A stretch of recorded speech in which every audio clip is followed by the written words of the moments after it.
Shocking. Carney admits foreign worker program fails. French PM faces block everything protests. In a surprising and unprecedented move, Prime Minister Mark Carney publicly admitted that Canada's Temporary Foreign Worker (TFW) program has failed to achieve its intended objectives. Designed to fill labor shortages in critical sectors such as agriculture, construction, and healthcare, the program instead sparked controversy, public debate, and scrutiny over its impact on Canadian workers. Carney's candid acknowledgement signals potential policy reforms and highlights the government's recognition of systemic flaws in immigration management. The TFW program, originally designed to address critical labor shortages and support economic growth, has come under intense scrutiny from labor unions, economists, and ordinary citizens. Critics argue that employers have often prioritized hiring temporary foreign workers over qualified Canadian residents, leading to job displacement, lower wages, and limited opportunities for local talent.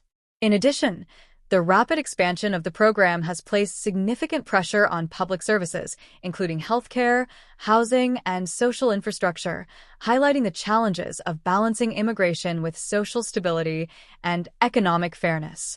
Prime Minister Carney has stressed the urgent need to reform the TFW program to ensure it aligns with Canada's long-term interests. He called for stricter oversight, enhanced protections for both Canadian and foreign workers, and more robust regulations to prevent exploitation. Carney emphasized that while addressing labor shortages remains important, the government must prioritize domestic employment and economic security. This approach reflects a commitment to accountability, signaling a cautious, measured policy shift in Canada's foreign labor and immigration framework. Political repercussions are already emerging as opposition parties have seized upon the issue to demand decisive action. Conservative leader Pierre Poilievre has called for the immediate termination of the TFW program, framing it as an urgent matter affecting Canadian jobs and national interests. Other political factions are pushing for comprehensive reforms to prevent exploitation, ensure fairness, and restore public confidence in the government's management of employment and immigration policy. Public sentiment appears increasingly supportive of reform, with growing concerns over the program's impact on wages, job opportunities, and social services. Citizens express frustration that the program prioritizes temporary foreign labor over Canadians, while acknowledging the necessity of skilled workers in certain industries. Polls indicate rising unease over the lack of oversight and the potential long-term effects on the labor market, amplifying pressure on policymakers to act swiftly and responsibly. Amid ongoing debates over Canada's labor market and immigration policies, critical questions continue to emerge about the nation's future direction.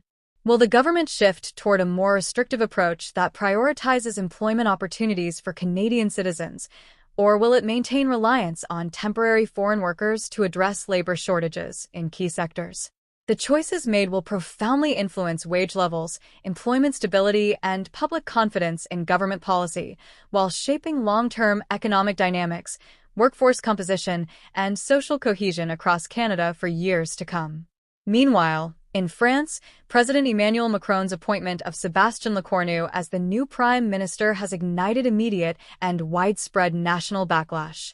The decision prompted the rise of the Block Everything movement, a decentralized coalition of citizens, labor unions, and political activists mobilizing against austerity measures, public service cuts, and what they perceive as governmental neglect of ordinary citizens' needs. Lecornu now faces the complex task of calming growing public unrest while navigating a deeply divided National Assembly, making his leadership a high-stakes test of political strategy, negotiation, and accountability.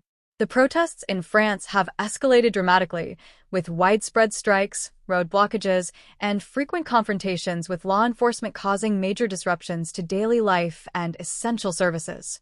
In cities such as Paris, Bordeaux, and Rennes, demonstrators have erected barricades, blocked streets, and paralyzed transportation networks, highlighting the depth of public frustration.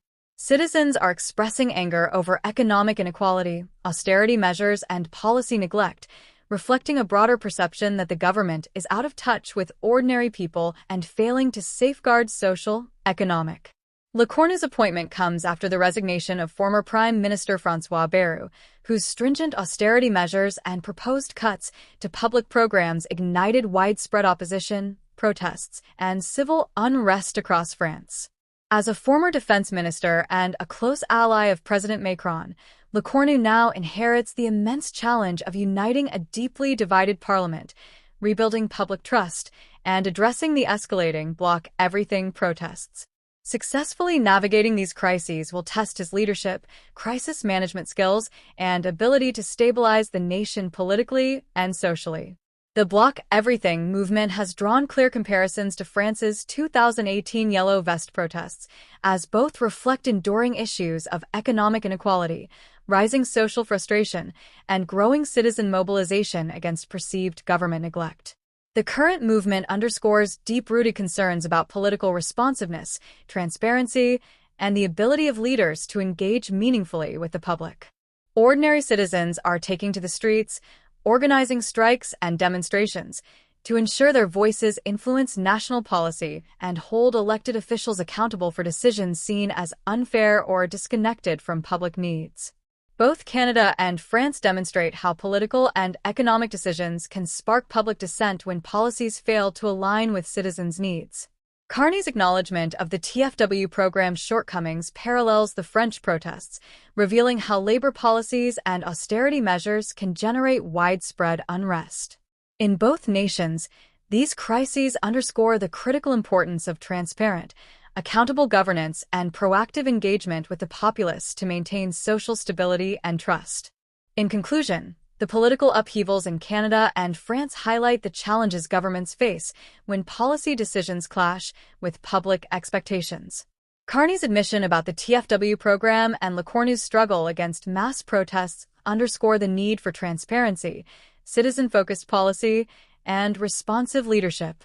How these nations navigate these crises will define the future of their economies, social cohesion, and the relationship between governments and the citizens they serve.